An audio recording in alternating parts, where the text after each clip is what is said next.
আলহামদুলিল্লাহ নাহমাদুহু ওয়া নুসাল্লি আলা রাসূলিহিল কারীম আম্মা বা'দ।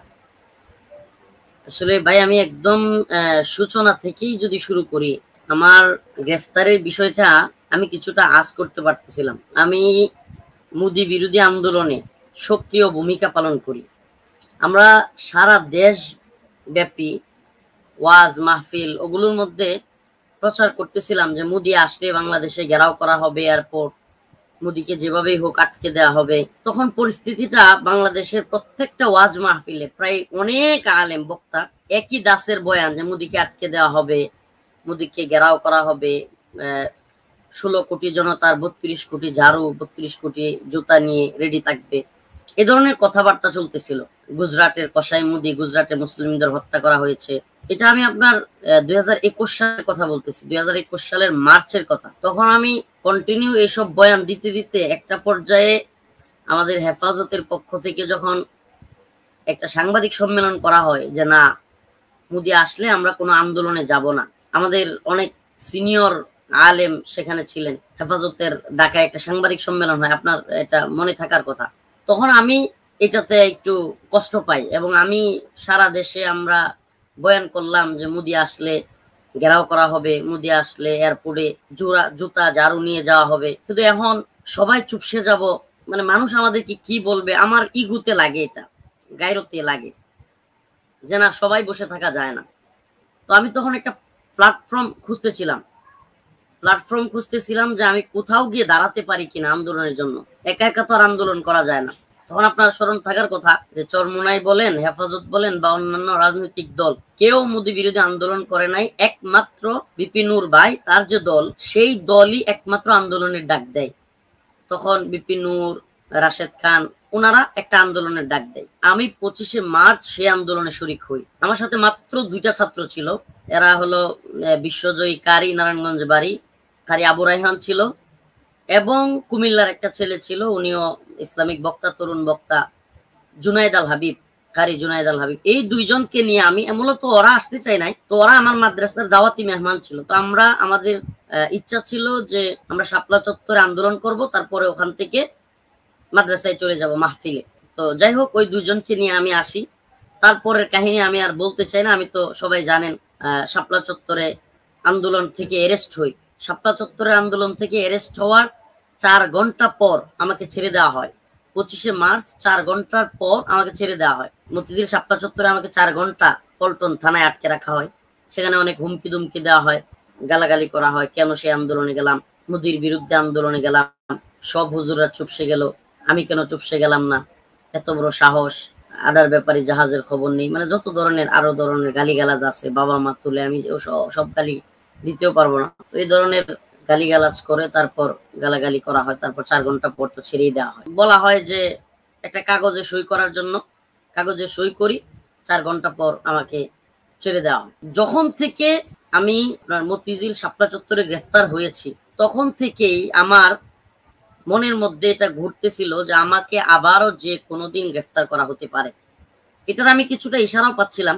সাধারণভাবে আপনি নিজেও বিভিন্ন সময় নজরদারিতে ছিলেন, একজন বিশিষ্ট সাংবাদিক, সেই হিসাবে আপনার এগুলো বোঝার কথা যে যদি কারো পিছনে লোক লাগানো হয়, নজরদারি করা হয়, যার পিছনে লাগানো হয় সে একটু চিন্তা করলেই বুঝতে পারে, বা একটু চোখ আর না থাকলেই বোঝা যায় যে আমার পিছনে লোক লেগে আছে। মাঝে মাঝে সাংবাদিক পরিচয় দিয়া, বিভিন্ন পরিচয় দিয়ে আমাকে খুঁজতো, আমার এলাকায় আমার ঠিকানা নিত, আমাদের বাজারে এসে খুঁজতো। এরপরে মনে করেন আমি আমার বাড়িতে না, অন্য একটা জায়গায় আছি, ওখানে হুট করে একজন এসে বলতে, হুজুর একজন মনে হয় প্রশাসনের লোক আপনাকে খুঁজতেছে। এরকম আমি আভাস পাচ্ছিলাম যে আমাকে গোয়েন্দা সংস্থা নজরদারিতে রাখছে। এরকম বিভিন্ন সময় তখন ফেসবুকে পোস্টও দেই যে আমাকে আবারও গ্রেফতার করা হইতে পারে, গুম করা হইতে পারে, এই ধরনের পোস্ট আমি ফেসবুকে দিতে থাকি। 26 তারিখ ছিল শুক্রবার, জুমার নামাজের পর আমার ফ্লাইট ছিল আপনার কক্সবাজার একটা প্রোগ্রাম। তো আমি এয়ারপোর্টের দিকে ঢুকবো, ঠিক সেই সময় আমরা ইউটিউবে ভিডিও দেখতেছি বাইতুল মুকাররমে মোদি বিরোধী আন্দোলন হচ্ছে। আমি কিন্তু এটা জানিও না পুলিশের সাথে দাওয়া পাল্টা দেওয়া হচ্ছে। ফ্লাইটে উঠে কক্সবাজারের উদ্দেশ্যে তখন শুনতে পাই হাটহাজারিতে ছেলেরা মাদ্রাসা গেট থেকে বের হয়ে গেছে, আর সেখানে মাদ্রাসার ছাত্রদের উপর গুলি চালানো হয়েছে হাটহাজারি থানা থেকে। সেখানে 4টা ছাত্র মারা গেছে। 26 তারিখ চলে গেল, 27 তারিখ, 28 তারিখ, এই 2 দিন তো হেফাজতের আন্দোলন চলছে। হেফাজত হরতাল দিল, আমরা হরতাল পালন করলাম, বিক্ষোভ মিছিল করলাম, শান্তি সমাবেশের মাধ্যমে বা দোয়া সমাবেশের মাধ্যমে যারা শহীদ হয়, বিবারিয়াতে যারা শহীদ হয়, হাটহাজারীতে যারা শহীদ হয়, তাদের জন্য দোয়া করে হেফাজত বন্ধ করে দেয়। ৩ তারিখ, এটা তো সবাই জানেন, শাইখুল হাদিস আল্লামা মামুনুল হক হাফিজাহুল্লাহকে ওনার বউ সহ রিসোর্টে হামলা করা হয় সোনারগাঁওয়ে। ৪ তারিখ আমি একটা মাহফিলে যাই, মানে আমি একেবারে ডে বাই ডে প্রতিদিনের কথাগুলো আমার একেবারে কোডলি মনে আছে। আমি ১ সপ্তাহের ব্যবধানে ২ বার গ্রেফতার হই। বাংলাদেশে ওই ২১ সালে মোদি বিরোধী আন্দোলনে গ্রেফতার হওয়া আলেমদের মধ্যে আমি একাই ২ বার গ্রেফতার হইছি ১ সপ্তাহের ব্যবধানে, এবং আমি কিন্তু সবার আগে গ্রেফতার হইছি। প্রথমবারও আমি একা, তখন তো কেউ আন্দোলনই করে নাই, আমি গ্রেফতার হইছি।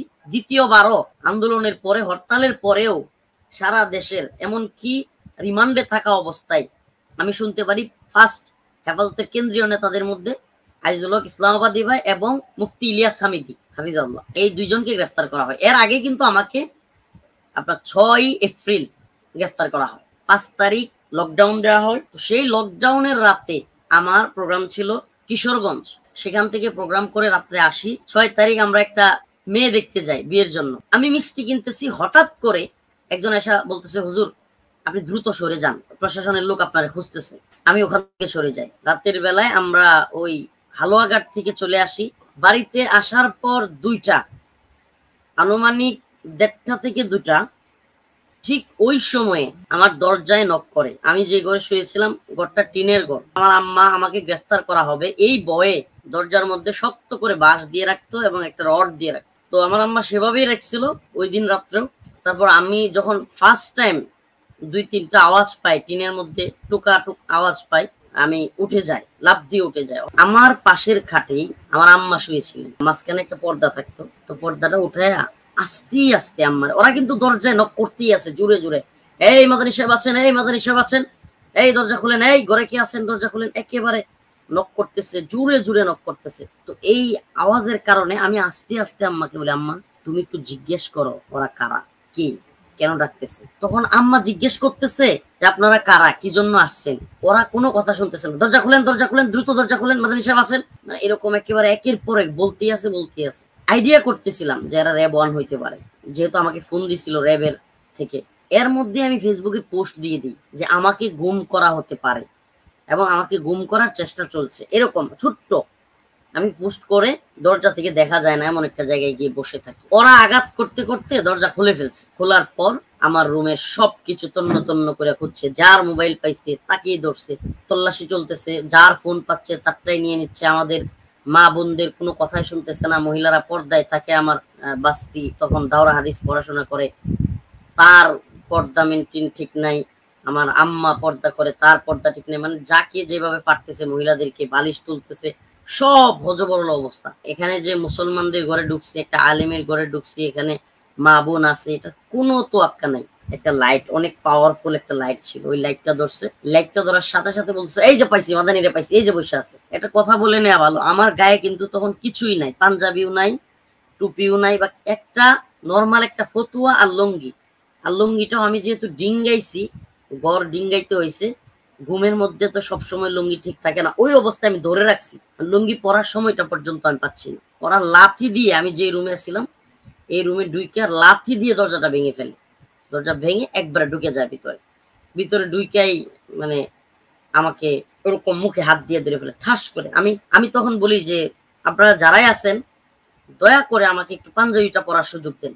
আরেকজনকে বলছে তাড়াতাড়ি টুপি পরাও। মানে ওরা ওই কালো একটা ২-৩ বলি একটা কাপড়, মানে ২-৩টা বাজ একসাথে মনে হয়, কাপড়টা খুব মোটা, এগুলোরে পরাইলে এটা টুপি বলে। এটা এখান থেকে টান দিলে এই পর্যন্ত চলে আসে, টান দিয়ে কালো একটা কাপড় আমাকে পরাই দিচ্ছে। এইভাবে একজন এদিকে ধরছে, একজন এদিকে ধরছে, একেবারে আলগি দিয়ে আমাকে একবারে টেনে হেসড়ে নিয়ে যাচ্ছে। মানে আমি দাঁড়ানোর সুযোগ পাচ্ছি না, লুঙ্গি পরার সুযোগ পাচ্ছি না। তখন আমাকে হ্যান্ডকাপ পরানো হয়নি, শুধু মাথায় টুপি, কালো কাপড়টা আর কি। মানে হাত তো খোলা, আমি টুপিটা তুলে ফেলি। তোলার সাথে সাথে দেখি আমার এক ভাই, আমি বলি ভাই দিলু ভাই আমাকে নিয়ে যাচ্ছে, আমাকে গুম করতেছে, তুমি সবাই বলে দাও এলাকায়। নিয়ে গিয়ে গাড়িতে তুলে র্যাবের পোশাক পরিহিত, মানে AK-47 টাইপের বড় বড় বন্দুক, এই ধরনের অস্ত্র নিয়ে একেবারে র্যাবের কালো কাপড় মাথায় বাঁধা, র্যাবের পোশাক পরা। এতক্ষণ পর্যন্ত আমার ধারণা ছিল যে বিএনপি নেতা সালাউদ্দিন সাহেবকে যেভাবে গুম করা হয়েছে, বাংলাদেশে গুম করছে, পাইছে গিয়ে ইন্ডিয়ায়। তারপরে ওই আমাদের আল্লামা দিলওয়ার হোসেন সাইদি রহিমাহুল্লাহর সাক্ষী, কি নাম ওর, সুকরঞ্জন বালি, ওকে যেমন গুম করার পরে ইন্ডিয়ায় পাওয়া গেছে। তো আমার তখন ধারণা ছিল আমাকে গুম করতেছে কিনা, গ্রেফতার পাল্টা গ্রেফতার এবং আমার মোদি বিরোধী আন্দোলন, এই কারণে আমার আমার এই টেনশনটা কাজ করতেছিল চরম ভাবে। কারণ আমরা তখন জানি যে এর আধিপত্য বাংলাদেশে কত বেশি গভীরে ঢুকে গেছে। যখন র্যাবের পোশাক দেখি, সত্যি বলি, মানে আমাকে গ্রেফতার করা হচ্ছে, আমাকে এভাবে ধরে নিয়ে যাওয়া হচ্ছে, তারপরে আমার মধ্যে একটা মানে স্বস্তি যে না, এরা না, এরা যেহেতু র্যাব এভাবে পোশাক পরে আসছে, তাহলে আমার গুম করবে না হয়তো। তো আমাকে একটা হাইস গাড়িতে উঠায়, কালো একটা র্যাবের গাড়ি, হাইস গাড়িতে উঠায়। 160 জনের মতো র্যাব সদস্য, পুরো এলাকা, আমাদের পুরো গ্রাম ঘিরে ফেলে, আমার বাড়ির আশপাশ সম্পূর্ণ ঘিরে ফেলে। তখন আমাকে গাড়িতে উঠানো হয়। সে ওয়াকি টকি দিয়া বলতেছিল যে অপারেশন সাকসেস, এই কথাগুলো বলতেছিল উপরে কাউকে। আর আমি সবচেয়ে আশ্চর্য হয়ে গেছিলাম যে ওরা গাড়িতে ওঠার সাথে সাথে রুটি আর কলা খাচ্ছিল। অবাক হয়ে গেলাম, এরা তাহলে সারা রাত খায় নাই। আবার এরা দেখলাম যে রুটি কলা খাওয়ার পরেই কয়েকটা ঘুমায়ও যাচ্ছে, মানে সারা রাত ঘুমায়ও নেই। আমার হাত থেকে মোবাইলটা নিয়ে নিছে, মোবাইল নিয়ে আমার পাসওয়ার্ড জিজ্ঞেস করতেছে। আমি প্রথমে পাসওয়ার্ড দিতে চাই নাই, পরে চিন্তা করলাম পাসওয়ার্ড না দিলে এরা গালাগালি করবে, হয়তো মারতেও পারে, আর আমার পাসওয়ার্ড আমি জানি না, এটা তো বিশ্বাসযোগ্য না। তাই পাসওয়ার্ডটা বলার পরেই সাথে সাথে আমার ফেসবুকে ঢুকে, ওই যে আমি পোস্ট করছিলাম যে আমাকে গুম করা হচ্ছে বা হতে পারে, এরপরে আরেকটা পোস্ট করলো যে আলহামদুলিল্লাহ আমি ভালো আছি, আপনারা টেনশন করবেন না, যাতে করে সবার মধ্যে একটা মিসগাইড করা, তথ্য বিভ্রাট তৈরি করে, এগুলোর কারণে হয়তো করছে তারা। রাত্র 2টা, স্বাভাবিকভাবেই মানুষের ইস্তিনজা ধরে ওই সময়টাতে, আমার প্রচন্ড ইস্তিনজার চাপ পায়। তো এর মধ্যে আবার আমার ফেসবুক ঘাটতেছে, মোবাইলে ঢুকে সব চেক করতেছে, মেমোরি যা যা আছে সবকিছু চেক করতেছে। ময়মনসিংহ থেকে যে সড়কটা দুর্গাপুর বিরিশিরি গেছে, ওই সড়কটাতে যেতে 10-15 কিলো যেতে হয়। ওই রাস্তায় যাওয়ার কিছুক্ষণ পরে আমাকে তারা ইস্তিনজা করার সুযোগ দেয়। ইস্তিনজা করতে তো দিছে, একজন র্যাব সামনে গিয়ে দাঁড়াইছে আর একজন পিছনে। তো এইভাবে একজন সামনে একজন পিছনে, আমি আমার প্রস্রাব আসতেছে না, মানে আমি ইস্তিনজা করতে পারতেছি না, মানে অনেক ইস্তিনজা ধরছি কিন্তু ইস্তিনজা করতে পারতেছি না, খুব কষ্ট হচ্ছিল তখন। তখন আমি বললাম যে আমার ইস্তিনজা আসতেছে না। পরে বলতেছে তুই কি ভাব ধরস বেটা।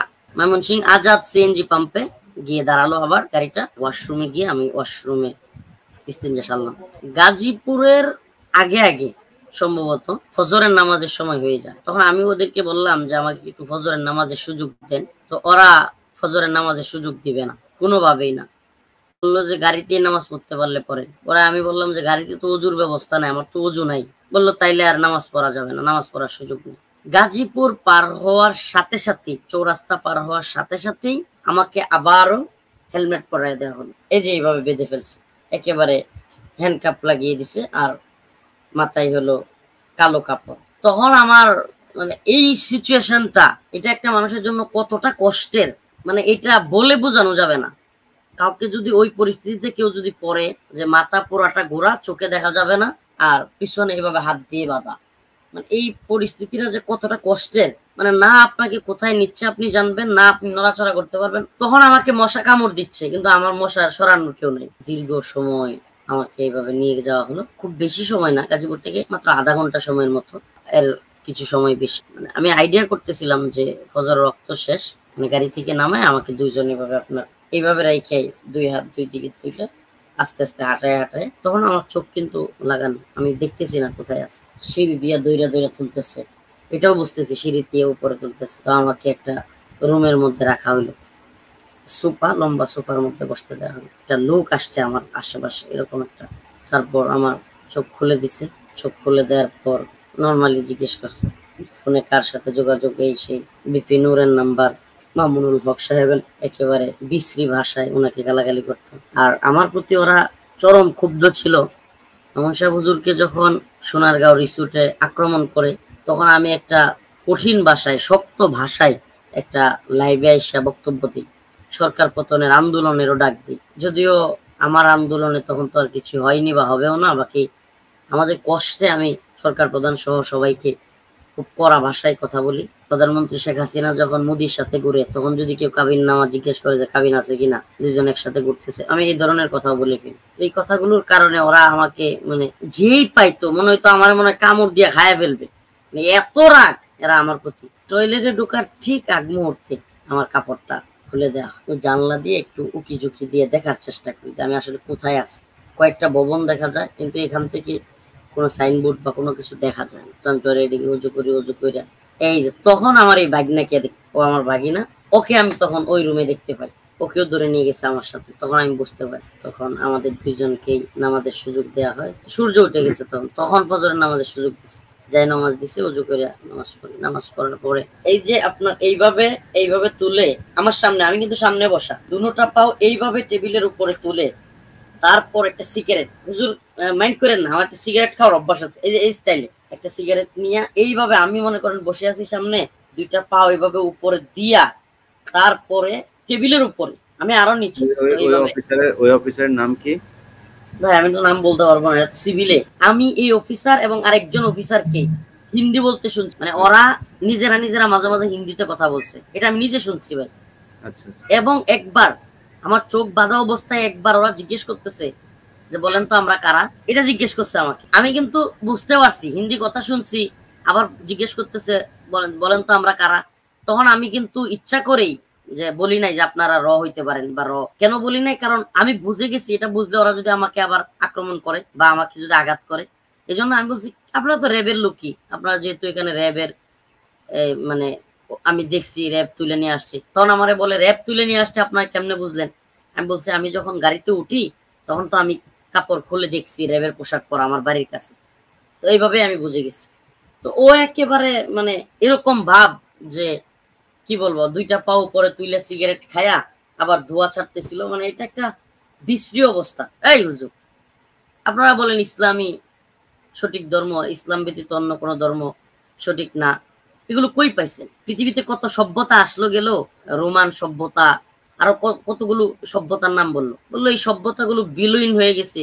এই আপনারা যে সভ্যতার কথা বলেন এটাও এক সময় বিলীন হয়ে যাবে। সে যে চলে যাওয়ার পরে যে আসে, আসার সাথে সাথে আপনার এই ফার্স্ট আমার ওয়াজ স্যার একটা বয়ানে বলছিলাম যে যদি কেউ আল্লাহকে না মানে, ইসলাম না মানে, রসুলকে না মানে, ইসলামের বিরুদ্ধে যায়, তাহলে সে যেই হোক, চেয়ারম্যান হোক, এমপি হোক, মন্ত্রী হোক, প্রধানমন্ত্রী হোক, সেই প্রধানমন্ত্রী আমি মানি না, কসুর প্রধানমন্ত্রী মানি না, রাষ্ট্রপতি মানি না, যদি ইসলামের বিরুদ্ধে যায়। তখন আমি মনে মনে বলতেছি ওইসে আমার উপরে দিয়ে এখন একটা জ্বর যাবে।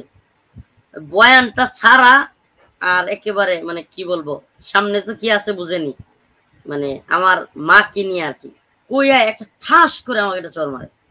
মানে এই বয়ানটা ছাড়া পরেই শালা আদার ব্যাপারে তুই জাহাজের খবর লস, এই সেই এগুলো বইলা একেবারে মানে আপনার কি বলবো, আমার তো ওদের হাতগুলো তো ট্রেনিং এর হাত, তো স্বাভাবিকভাবেই একটা জোরে চড় দেয়। আমি ভাই কি বলবো, মানে আমার কান একেবারে কিছুক্ষণ সময়ের জন্য তবদা লেগে যায়। মানে আমি কানে তখন আমি এইভাবে বসেছিলাম, সে সামনে বসেছিল, তো বাম কানে লাগে, বাম কানে আমি কিছুক্ষণ শুনতেছিলাম না, আমি কাঁদতেছিলাম, চোখে দিয়ে পানি পড়তেছিল, আবার গালি দিছিল, এই করছিস তুই, মোদির বিরুদ্ধে সব হুজুরের আন্দোলন বাদ দিল, তুই আন্দোলন করস, তোর এত বড় সাহস।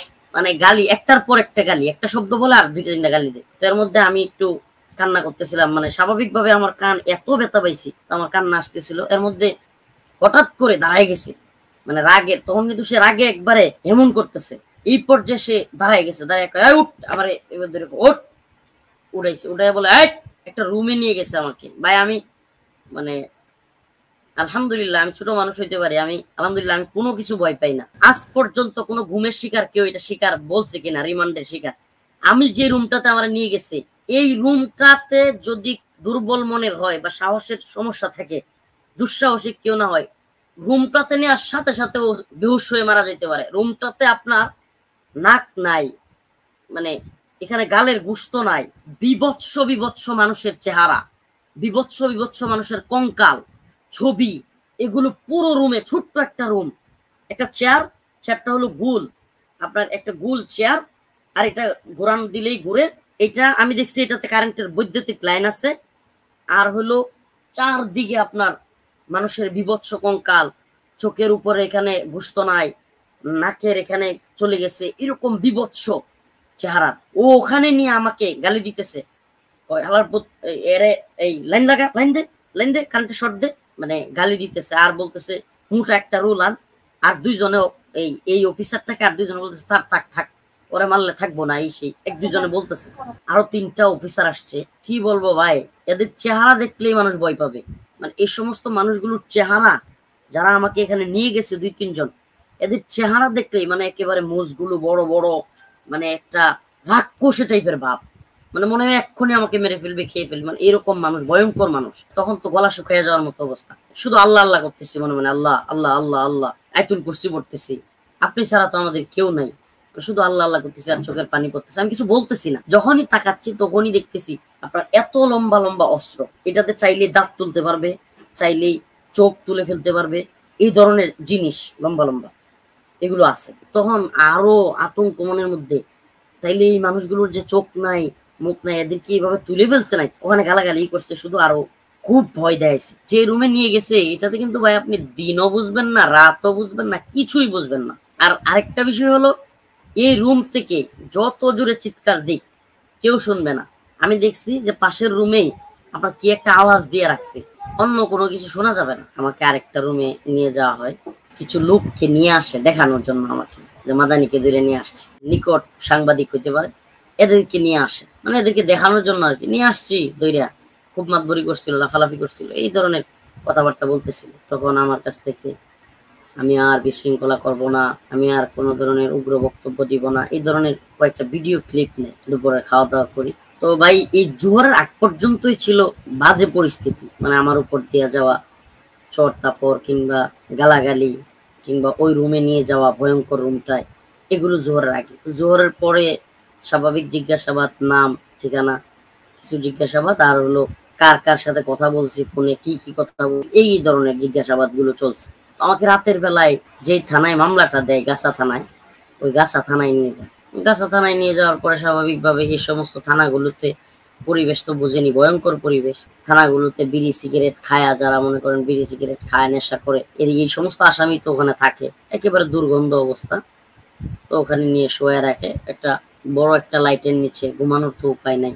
হিন্দু অফিসাররা আমাদেরকে পাইলে যে কি পরিমাণ আক্রোশ দেখাইতো। মানে আমার যে মামলার আয়ু ছিল গাছা থানার, আমার মামলার লোকটার নাম ছিল আব্দুল্লাহ। তো ওই আব্দুল্লাহ ভাইকে আমি ডাক দিই যে ভাই আমি তো এখন ঘুমাবো, আমার একটু যদি উপরের লাইটটা একটু বন্ধ করে দিতেন, বাহিরের লাইটের আলো দিয়ে তো আমাকে দেখাই যায়, পাওয়ারি লাইটের কারণে আমার তো এইভাবে ঘুমায় অভ্যাস নাই, একটু ঘুমাইতে পারতেছেন, কষ্ট হচ্ছে, যেহেতু আগের রাত্রেও ঘুম নাই, দিনের বেলায়ও ঘুম নাই, মানে এরপরে এত পেরেশানি গেলে স্বাভাবিকভাবেই মানুষের কিন্তু চরম ঘুম আসে, ক্লান্তি আসে। 2021 এপ্রিলের 7 তারিখ রাত, তদন্ত ওসি নন্দলাল, হিন্দু নন্দলাল, আমার নামও মনে আছে, এই নন্দলাল আমাকে আইসি লাইট অফ করতে, ঘুমায় না, শুধু গালি না, তারপরে আবার বিশ্রী ভাষায় কয়েকটা কথা বলে। এরপরে ও চলে যায় একটু, তখন আমি চিন্তা করি যে হয়তো নন্দলাল চলে গেছে, এখন একটু যদি বলি লাইটটা অফ করতে পারে। তখন আমি আবারও বলি যে আব্দুল্লাহ ভাই লাইটটা অফ করা যাবে। ওখান থেকে চিৎকার দিয়ে বলে, মানে একটা গালি দিয়ে বলে, তুই এখনো ঘুমাস নাই, কিসের লাইট বন্ধ করা, ঘুমা নাকি মানে লাগাইতে হবে পিছনে, মানে ওই ভাষা, খারাপ ভাষা করে। তারপরের দিন 8 তারিখ 8 এপ্রিল 2021 আমাকে গাজীপুর জেলা কারাগারে পাঠিয়ে দেওয়া হয়। গাজীপুরে আমাকে আদালতে তোলা হয়। আমাকে আদালতে তোলার পরে আদালত থেকে আমাকে গাজীপুর কারাগারে পাঠিয়ে দেওয়া হয়। গাজীপুর কারাগারে থাকা অবস্থায়, এটা আপনাকে কোট করেন, এটা একেবারে পয়েন্ট, গাজীপুর কারাগারে আমি 2 দিন ছিলাম, 2021 সালের এপ্রিলের 8 এবং 9। ওরা আমাকে যেই রুমে রাখছে ওই রুমটাতে আমাকে কোরআন শরীফটা পর্যন্ত দেয় নাই, জায়নামাজ পর্যন্ত দেয় নাই, আমাকে কোরআন পড়তেও দেওয়া হয় না। আমি বলছি যে ভাই আমাকে একটা কোরআন দেন, আমি 2 দিন এভাবে কিভাবে বসে থাকবো সারাক্ষণ, একটা মানুষ তো বসে থাকতে হলে একটা কাজ লাগবে বা একটা কিছু করতে হবে, আমাকে একটা কোরআন শরীফ দেন, আমি কোরআন পড়ি। গাজীপুর কারাগারে আমাকে কোরআন দেওয়া হয় নাই, উল্টো ধমকি দেওয়া হয়েছে। খাবার দিত একেবারে অল্প অল্প, তাও খাবার দিত, এটা চেক চেক করে, মানে একটা ভয়াবহ অবস্থা, আমি মনে হয় ভয়াবহ কোনো সন্ত্রাসী। তো যাই হোক, এই 2 দিন চলে গেছে, সম্ভবত 9 তারিখ, 8 এবং 9 তারিখ বিকেল দিকে পাঠাইয়া দেয় কাশিমপুর কারাগারে। তো আমাকে নিয়ে যাওয়া হয় 2-এ, কাশিমপুর 2 নম্বর কারাগারে। সম্ভবত আপনার, আমি অল্প মানে কারাগারের হিস্ট্রি অনেক লম্বা। কারাগারের প্রথম 8 মাস আমি একটা রুমে ছিলাম, আমাকে বের হইতে দেওয়া হইতো না, এমনকি ওই রুমের ভিতরে ভাই কি বলবো, ওই রুমের ভিতরে আপনার এত নষ্ট একটা রুম ছিল, একটা 4 তলা বিল্ডিং এর নিচতলা, এটাকে 60 সেল পূর্ব বলে, 15 নম্বর রুম। এই রুমের ভিতরে আমার রাখছে। আপনার এই রুমে নিচতলার রুম, টয়লেটের যেই পাইপ গুলো আছে ওই পাইপ গুলো দিয়া টয়লেট মাখা, মানে একেবারে পায়খানা সহ বড় বড় ইঁদুর আমার বিছানায় চলে আসতো। 8 মাস এই রুমটাতে আমি থাকতে হয়েছে। এভাবে চলতেছিল। আর মশার উৎপাত, আমাকে প্রথম দিকে মশারি দেওয়া হয় নাই, কিচ্ছু না। অনেকে কিন্তু কারাগারে মশারির কথা শুনলে মনে করে যে ভিতরে মশারি। না ভাই, কারাগারে মশারি দেওয়ার সিস্টেম হলো লোহার যে রড গুলো আছে ওখানে মশারি কাইটা তারপর বাইদা দেওয়া, এটা হলো কারাগারের মশারি। ওই মশারিও আমাকে দেওয়া হচ্ছিল না। আমাকে কিন্তু সার্বক্ষণিক নজরদারিতে রাখতো।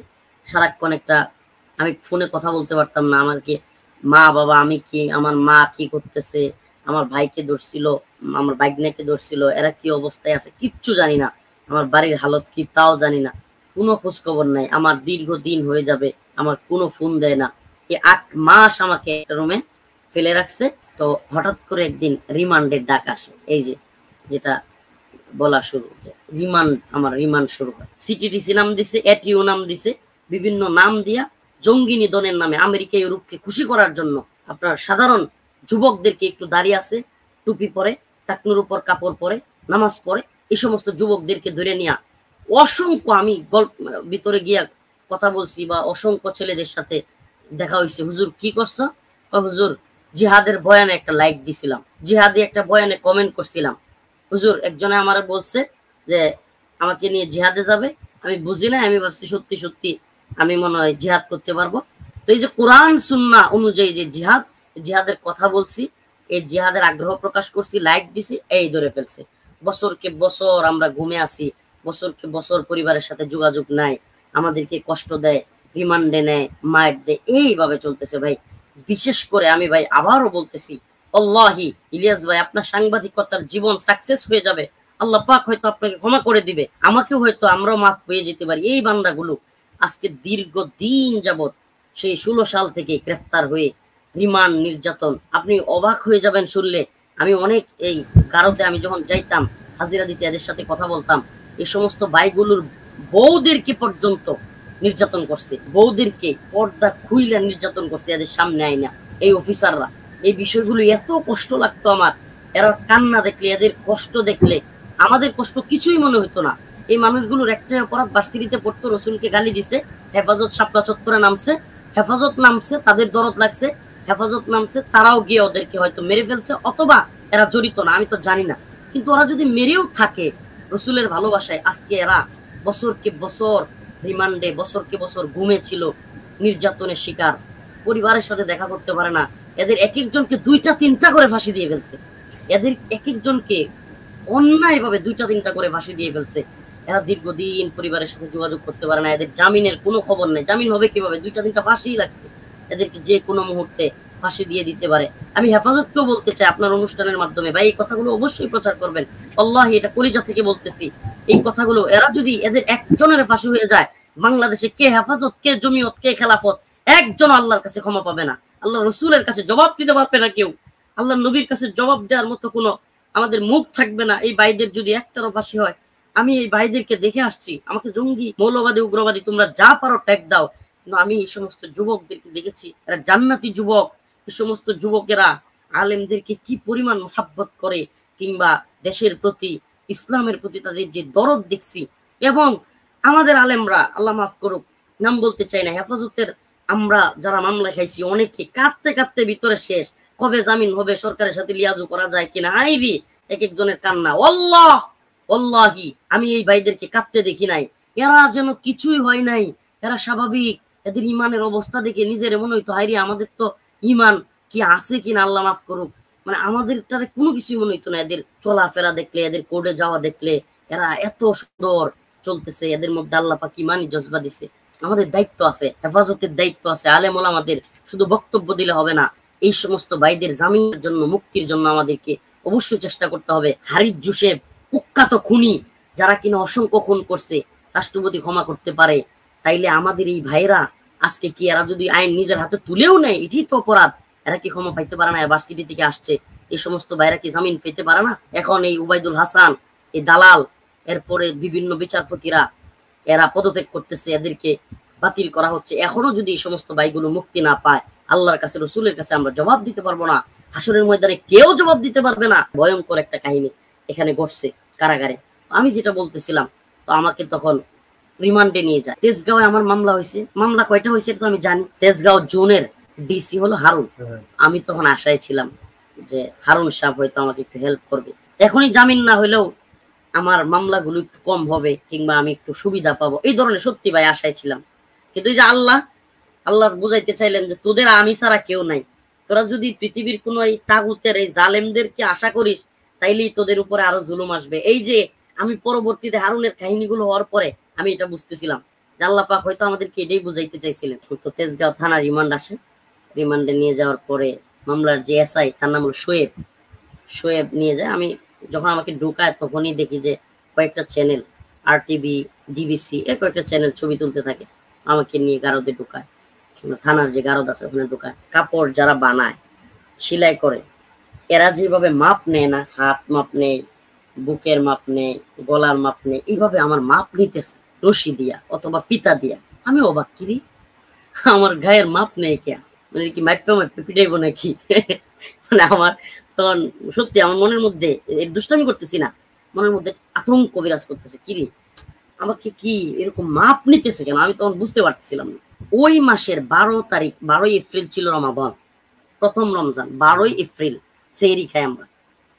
এর মধ্যে কিন্তু কেউ গ্রেফতার হয় নাই। আমার উপর যে কি পরিমাণে প্রেসার এই এক সপ্তাহ গেছে, মানে এগুলো আমি কিন্তু সংক্ষিপ্ত করছি। প্রত্যেকটা রিমান্ড, প্রত্যেকটা দিনের কথা আর বলি নাই। ইট মাথার নিচে দিয়া কিচ্ছু দেয় নাই, বালিশ না, খাতা না, কিছুই না।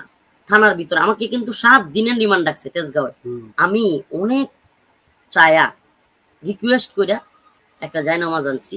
জায়নামাজ দেওয়ার পর আমি কি করছি, ওই জায়নামাজটা ফ্লোরে বিছাইছি। আপনি যদি ভাই তেজগাঁও পুরাতন থানা, যেটা তেজগাঁও থানা, এটাতে কখনো যায়া থাকেন, তেজগাঁও থানায় যে ব্যক্তি স্মোকিং করে না, মানে বিড়ি সিগারেট খায় না, এই ব্যক্তি যদি তেজগাঁও থানায় ঢুকে, পুরাতন থানা, এত দুর্গন্ধ, গাঁজা, ইয়াবা, মানে নেশা এমন কোনো বাদ নাই যেটা এই তেজগাঁও থানায় করে না। আমার দম বন্ধ হয়ে যাওয়ার অবস্থা। প্রথমে যখন আমার ঢুকাইছে তখনই আমার দম বন্ধ হয়ে যাওয়ার অবস্থা। একটা টয়লেট ছোট্ট, বসা যায় না, এটাতে গোসল করতে হবে। এই টয়লেটে গোসল করলে পানি ছিটে আসে যেখানে পায়খানা হচ্ছে। এই পরিস্থিতি এখানে নিয়ে রাখছে আমাকে। একটা লাইটের উপরে, বড় একটা লাইটের উপরে শোয়া দিছে। ওই যে দিনের যে মাপ নিয়েছিল শোয়েব, ওই শোয়েব আবারও আসছে, এসআই আমার মামলার আয়ু। সে আয়সা বলতেছে, হুজুর উঠেন। আমি বলছি কি বলেন? হুজুর উঠেন, এক জায়গায় যেতে হবে। বলছি কোথায়? আসেন, এত কথা বলেন। আমাকে লকআপ থেকে বের করে সিসি ক্যামেরা পার হওয়ার পর পরই আমার চোখে কাপড় দিয়ে দেওয়া হয়, গাড়িতে তোলা হয়। 3 জন ছিল গাড়িতে, যে গাড়িটাতে আমাকে তুলছে। আমি প্রথমেই দেখছি 3 জন। একজন, আমি নামও জানিয়ে দেব, একজন তদন্ত ওসি শাহ আলম, বাড়ি নেত্রকোনা জেলায়, মদনপুর ইউনিয়ন, নেত্রকোনা সদর থানা, মদনপুর ইউনিয়ন। সে আমাকে পরিচয় দিছে। সে আমার দেশি বলে ডাকতো। 5 দিন ছিলাম, 7 দিন রিমান্ডের মধ্যে 5 দিনে আমি অসুস্থ হয়ে যাই, পরে বলতেছি এগুলো। আর হলো শোয়েব, আরেকজন ছিল ড্রাইভার, সেও পুলিশ, কিন্তু তার নাম আমি জানি না। এই 3 জন আর আমি। শোয়েব এক পাশে, ওসি শাহ আলম, তদন্ত ওসি শাহ আলম এক পাশে, আমি মাঝখানে। আমার মুখের উপর কাপড় দেয়া, সামনে ড্রাইভার। আমরা গাড়ি দিয়ে যাচ্ছি। কিছুক্ষণ যাওয়ার পরে এই 500 500 500, 1000 1000 1000, এই 2000 2000 এরকম ডাক হয় জিনিসপত্রের বাজারগুলোতে, বিভিন্ন মাছের আড়ত গুলোতে এরকম ডাক হচ্ছে। তো যারা ঢাকায় যায় বা ঢাকার মোটামুটি পরিচয় আছে, তারা কিন্তু জানে। তো আমি বুঝতে পারি যেটা কাউরান বাজার মাছের আড়ত, বা কাউরান বাজার কাঁচামালের আড়তে আছে। তো কাঁচামালের আড়তে অনেক ট্রাক, বিভিন্ন গাড়ি। তো তেজগাঁও থানা থেকে ওরা যখন আমাকে ওখানে নিয়ে গেছে তখন আটকে গেছে।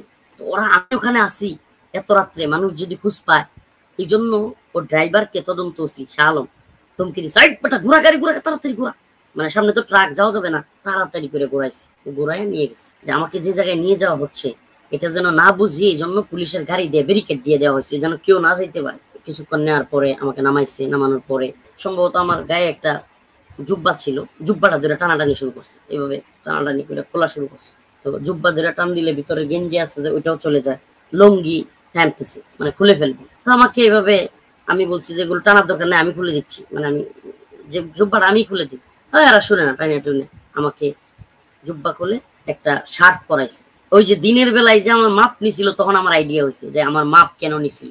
আর একটা প্যান্ট পরাইছে, প্যান্টটা যতই মাপ নিক ভালো করে লাগে না। একটা রশি ওদের কাছে ছিল, রশি দিয়ে টাইট করে বেঁধে দিছি। বসানোর সাথে সাথে আমার চোখ খোলার সাথে সাথে আমি এদিক সেদিক তাকাইছি। তাকানোর সাথে সাথে দেখি অনেক লোক, কিন্তু একজন কাউকে চিনতে পারবেন না। পিছনের ব্যাকলাইট দিয়ে মানুষ বোঝা যায়, কিন্তু মুখ দেখা যায় না। ওখানে ডিবি হারানো থাকতে পারে, ওখানে আল্লাহ মাফ করুক আরো অনেক পরিচিত মুখও থাকতে পারে প্রশাসনের, কিন্তু আমি জানি না। আমার দিকে লাইট গুলো রাখছে, একটা মেয়ে আমার পাশে বসা। ওই মেয়েটাকে দেখার পরে, খোলার পরে বসতে চাইনি। আমাকে একটা জোরে একটা মানে এইভাবে আমার গাঁটটাকে এইভাবে হাতের নিচে নিয়ে, প্রশাসনের লোকই হবে, সিভিল ড্রেস, এমন জোরে চাপ দিছে, চাপ দিয়ে আমার নিচে একবার বসায় ফেলছে। তো আমি তো স্বাভাবিকভাবে এখন যতটুকু শরীর স্বাস্থ্য আছে তখন আরো হ্যাংলা পাত্তা আছে।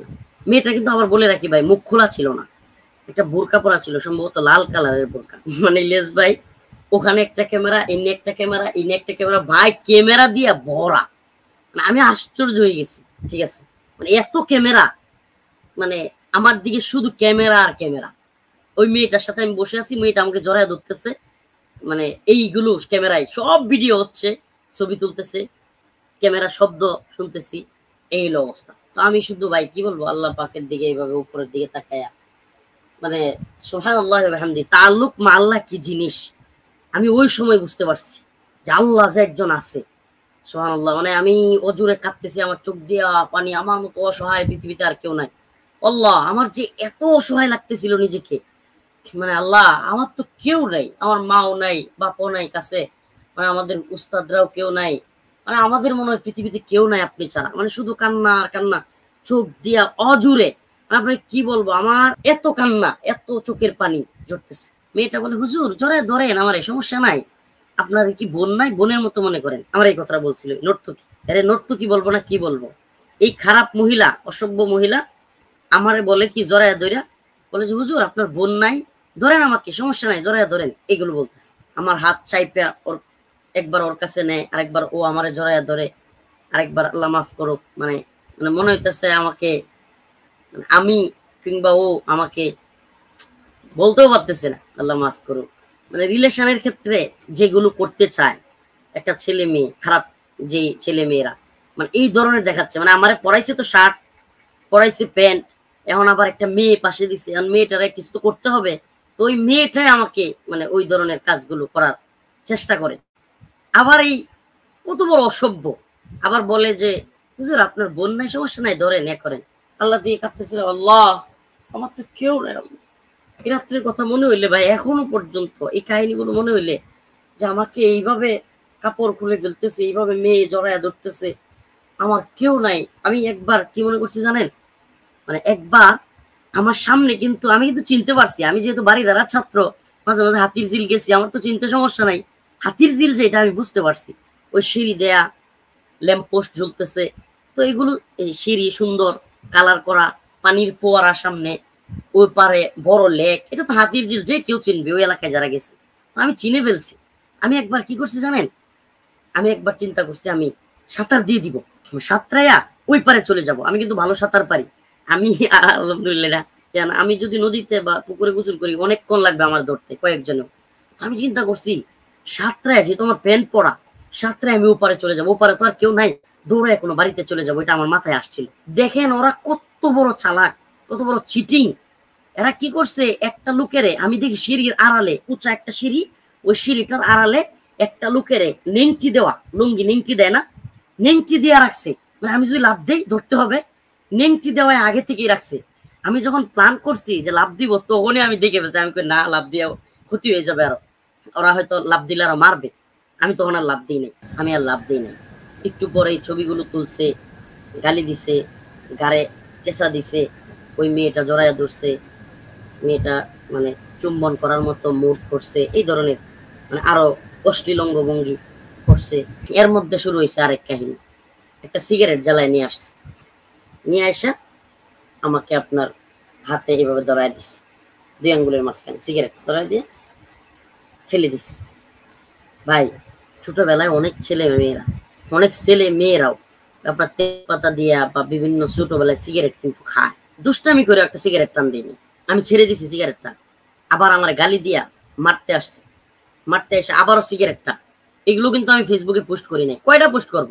মানে আরো যেই কাজ হয়েছে, আরো অনেক বিষয় হয়েছে, কয়টা পোস্ট করব? তো এই যে সিগারেট ধরাই দিয়ে ছবি তুলতেছে। এর মধ্যে আমি সিগারেটটা ফেলে দিছি, আমার গালি দিছে, এইভাবে এইভাবে একটা মারছে। তো আবার সিগারেটটা ধরাই দিচ্ছে। মানে এইভাবে আমাকে মুড নিতে হবে। মানে আমার সিগারেট সহ আমি বারবার ফেলে দিচ্ছি, আমাকে গালি দিচ্ছে, আবারও আমাকে সিগারেট ধরাই দিচ্ছে, জ্বলন্ত সিগারেট। এখন আমাকে কি করতে হবে? আরেকজন দেখাই দিচ্ছে কি করতে হবে। এই যে এইভাবে, মানে সিগারেট যেভাবে খায় না প্যান্ট শার্ট পরাওয়ালারা, এই যে এইভাবে পাউডার পিছন দিয়া। পারি নাই বলতে আমি তো এটা করিও নাই, আর আমি করতে ইচ্ছুকও না। তো আমাকে করতেই হবে, দেয়ালে পিছন দিকে একটা ঠ্যাং পা দিতে হবে, মানে মেয়েটারে দইরা এইভাবে সিগারেট টানতে হবে বাবের সাথে। এটা করতে চেষ্টা করছে, এগুলোর ছবি তুলছে। আমার মাথায় তখন কি আসছিল জানেন? এরা যত ভিডিও করুক, যত প্রচার করুক, আল্লাহ তো একজন আছেন, উনি তো দেখতেছেন। এই কথা জাতি বিশ্বাস করবে না যে আমরা মেয়ে নিয়ে ঘুরি, সিগারেট খাই, এই কথা এরা জাতির কাছে বিক্রি করতে পারবে না ইনশাল্লাহ, এই বিশ্বাস আমার আছে। এই জন্য ওদের কাছে লাঠি ছিল ভাই, সত্যি কথা বলি। মানে ওরা যদি, আমি যদি এগুলো সহজে না করতে দিতাম, আমাকে অনেক আঘাত করতো বা হাত পা ভেঙে ফেলে, তাহলে তো আমার একটা পঙ্গু হয়ে গেলাম আমি। দরকার কি, যা তোরা যা করতে চাস। আমি একটু কঠিন করি নাই, মানে এক দুইবার বলার পরে আমি করছি। আমি সত্যি বলি, মানে আমাকে উলঙ্গ করে ফেলতেছে, সিগারেট দিচ্ছে, মেয়ে দিচ্ছে, ভাই সত্যি বলি আমিও তো মানুষ। আমার মধ্যে তখন বিরক্তি বা মানে খুব কষ্ট চলে আসে। আমি মানে ইয়াতে আমি বলেই বসি যে আমি আর সরকার বিরোধী বক্তব্য দিব না, তবু আমার ছাইড়া দেন দয়া করে। আমি এটা বলি ভাই, মানে ওরা আমাকে উলঙ্গ করে ফেলতেছে, একটা মেয়ের সামনে উলঙ্গ হওয়া, মানে আমি পরে ভাবতেছিলাম যেটা, মানে আমাকে শোয়া দেয় এই মেয়ের সাথে, আমি ভাই আরো মানে আরো বিবস্ত্র করে কিনা, এই টেনশন। আমি বলছি ভাই আমি এই দয়া করে আমার দেশি যেটা আছে ওটারে বলছি যে ঠিক আছে, আমি সরি, আমি আর রাষ্ট্রবিরোধী বক্তব্য দিব না। আমাকে ওই যে আপনি মাঝে মাঝে দেখেন না, ওবায়দুল কাদের, মাহবুবুল আলম হানিফ কিংবা ওরা বলতো যে মাদানি বড় বড় কথা কইছিল, পরে মাপ চাই, এই কারণে বলতো। এই যে ওই রাত্রে আমাকে যখন বিভৎস করে মানে উলঙ্গ করে ফেলতেছে, মেয়ে দিয়া করতেছে, ওই দিন আমি আমার উলঙ্গ হওয়া বা ওই মেয়েটার সাথে শোয়া দেয় কিনা, এই টেনশনে আমি কথা বলছিলাম। আল্লাহি, আমাকে যারা চিনে, গুনবী ভাই আমাকে চিনে, বা আমাকে যারা চিনে, আল্লাহ পাক আমাকে কতটুকু সাহস দিছে, আমি কতটুকু আলহামদুলিল্লাহ সাহস রাখি, এটা যারা জানে এরা জানে। আমি ভয়ে না ভাই, কিন্তু আমাকে উলঙ্গ করে ফেলবে, ওই মেয়েটার সাথে শোয়া দেয় কিনা, মানে এই টেনশনে আমি মানে পারতেছিলাম না। মানে আমার ওই এক রাতের কান্না, আমি কি পরিমাণ কান্না করছি, আমার চোখ দিয়ে পানি পড়তেছে, আর আল্লাহর কাছে বলছে আল্লাহ আপনি ছাড়া তো আমাদের কেউ নাই, আল্লাহ শুধু কাঁদতেছি। তো এক পর্যায়ে আমাকে আপনার ধরে ধরে গাড়িতে তুলছে, আমি তো কাঁদতেছি। গাড়িতে তোলার পরে আবারও ওই তিনজন, মানে ওই রাত্রের কথা মনে পড়লে আমার এখনো কান্না আসে, ঘুমাইতে পারি না। আমার মাঝে মাঝে রাতের বেলায় আমি আপনাকে কি বলবো, প্রথম কয়েকদিন জামিনের পরেও আমি পুকুর পাড়ে গিয়ে বসে থাকতাম, আমি আমাকে নিজেকে চিমটি কাটতাম, আমি সত্যি এদের কাছ থেকে মুক্তি পাইছি। আমার মধ্যে ভয়ঙ্কর মানে একটা অবস্থা কাজ করতো ওই রাত্রে, শুধু ওই রাত্রে। এই লুঙ্গি খুলতেছে, তারপর একটা মেয়ে জড়াইয়া ধরতেছে, মানে আমাকে গাড়ি দিয়ে চাপ দিতেছে, এই বিষয়গুলো আমার মাথায় চলে আসতো। পরে আমি ওরে জিজ্ঞেস করলাম, আচ্ছা আচ্ছা আপনারা যে এত কিছু করলেন, আপনাদের যে ডিসি হারুন সাহেব সে কি জানে? ওসি শোয়েব, ওসি শাহ আলম, তদন্ত ওসি এবং ওই আপনার মামলার আয়ু, ওরা একটু রাগান্বিত হয়ে যায়। হ্যাঁ আপনি হারুন সাহেব করেন, হারুন সাহেব আপনারে সেভ করবে, আপনি মনে করেন? হ্যাঁ, হারুন সাহেবের খুঁজেন আপনি। ওরা বুঝতে পারে, ওরা আমি যে বলছি প্রথম দিনই যে হারুন সাহেবের সাথে কখন সাক্ষাৎ হবে, আগ্রহ প্রকাশ করছি, হ্যাঁ, ওরা এটা শুনে তখন আমারে ওরা ক্ষিপ্তে যায়, বলতে থাকে হ্যাঁ হারুন হারুন করতেছে। হারুন হুজুর, এই পুরা নাটকের পরিচালক হলো হারুন সাহেব। আপনি জানেন মিয়া, আমাদের কোনো দোষ নেই, আমরা হুকুমের গোলাম। রাগে ওরা দুজন রাগ করে, তখন সব কিছুর পরিচালনা হলো, এই আইডিয়া, এই প্ল্যান সবকিছু করছে, আগেই করে রাখছে আমাদের ডিসি হারুন সাহেব।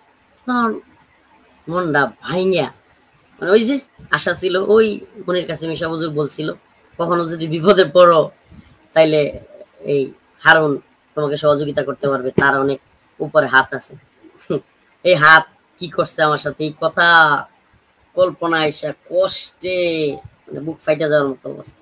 আমি আয়সায় উজু কইরা আল্লাহর কাছে এইভাবে হাত তুলে, আমি আর এইভাবে দোয়া করি না, এইভাবে হাত তুলে আল্লাহ আল্লাহ চিল্লায়া তেজগাঁও থানায়, বুক ফাইটটা চিৎকার করে, মনে হচ্ছে মরে যাবো আমি, চিৎকার করে এইভাবে কান্না করতেছে আল্লাহ আল্লাহ আল্লাহ।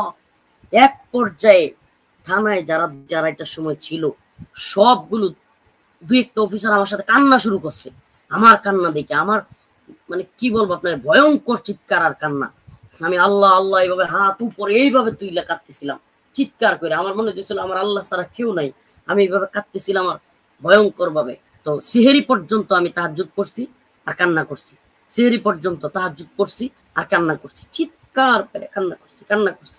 একের পর এক কাঁদতেছিলাম আর একটা দোয়া করতেছিলাম, আল্লাহ তুমি হারুনকে একদিন আমাকে যেরকম এ উলঙ্গ করছে, আল্লাহ আল্লাহ আমি একটু বাড়ায় বলতেছি, আল্লাহ তুমি এমন করে দিও, আল্লাহ আল্লাহ তুমি এই হারুন এবং তারা যারা করছে আল্লাহ এদেরকে তুমি এইভাবে লাঞ্ছিত করো, আল্লাহ তুমি সব ক্ষমতার মালিক, আল্লাহ এরা কেউ কিছু করতে পারে না, তুমি সব করতে পারো।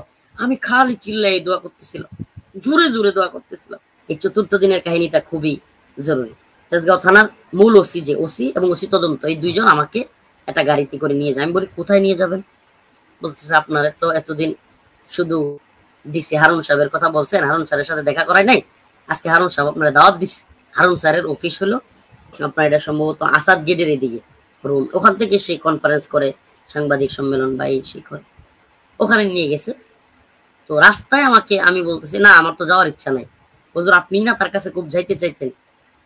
আমি বলছি না ভাই আমি আর যাইতে চাইনি, তার কাছে গেলে আর কি হবে।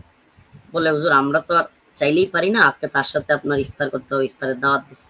মনটা খুব ভাঙা যায় আমার যে ওর সামনে যাইতে হবে এই বিষয়টা। ইলিয়াস ভাই যদি আপনার জানা থাকে তো থাকলোই, আমার সামনে যারা বসে আছে তাদের জন্য শিক্ষা, এটা মনে রাখবা। কোনো মানুষ যদি চোখে চোখ রেখে মিথ্যা বলতে পারে এই ব্যক্তিরা ভয়ঙ্কর। এটা আমাদের মুরব্বীরা সহ অনেক আকাবিরদের কিতাবে আমি পাইছি।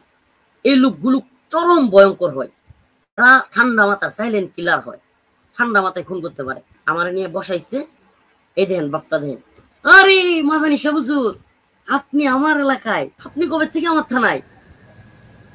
আপনি কথাটা বুঝতেছেন? 4 দিন পরে, মানে ওই ঘটনা হয়েছে প্রথম দিন, ফার্স্ট নাইটে, প্রথম রাতে। চতুর্থ দিন ইফতারির সময় সে কি বলতেছে, আরে মাদানী সাহেব, আমার চোখে চোখে তাকায়া, আরে আপনি আমার থানায়, এই হুজুরের ঠিকঠাক মতো যত্ন করছো তো? ওসিরে কইতেছে। আমি মনে মনে কহ যত্ন তো আপনিও করছেন, এরাও করছে ভালোই, আমি মনে মনে বলতেছি আর কি, এর ভাব দিকে যে হুজুরের ঠিকঠাক মতো যত্ন করছো তো, খাওয়াইছো তো, হুজুরের ঠিকঠাক রাখছো তো। তার দিকে তাকাইয়া রইছে আর আমার দিকে তাকাইয়া মানে কি বেহায়ার মতো, নির্লজ্জের মতো। আবার একটা মজার বিষয় দেখেন, এই ওসি কিন্তু জানে সে এটাতে জড়িত, এই তদন্ত ওসি সে তো ছিলই সাথে, সেও জানে, এডিশনাল যে আছে এডিশনাল এসপি সেও জানে, এরা সব এখানে বসা। মানে তেজগাঁও জুনের 6টা থানা, 6টা থানার প্রত্যেক থানার ওসি এডিশনাল এসপি তারাও আছে। এতগুলো মানুষ সবাই জানে আমার সাথে সে কি করছে, সে নাটক করছে, এদের সামনে এইভাবে বলতেছে, মানে এত নির্লজ্জ, এত বেহায়। ভালোই খাইতে দিছে ভাই, এই রিমান্ডের পর থেকে, কারাগারে যাওয়ার পর থেকে 1-1.5 মাসে এমন খাওয়ার পাইনি বাস্তব।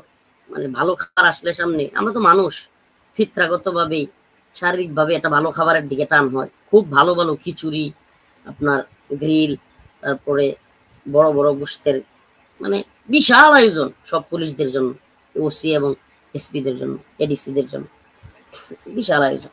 আমার নিয়ে বসে আমার খাওয়ার ইচ্ছাই নেই, মানে হ্যাঁ খাওয়ায় খুব, নাটকও করে, মারেও আবার খাওয়ায়ও, এটা তার অভ্যাস।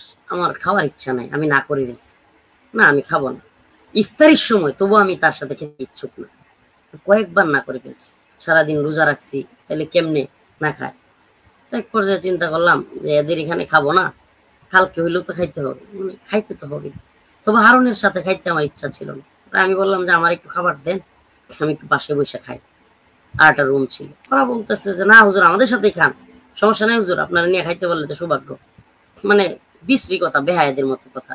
ওর এই কাহিনীর পরে আমি প্রায় অসুস্থ হয়ে গেছি, মানে এই ঘটনা, তারপরে ওর অভিনয়, এগুলোর পরে আমি এক প্রকার অসুস্থর মতো হয়ে গেছি।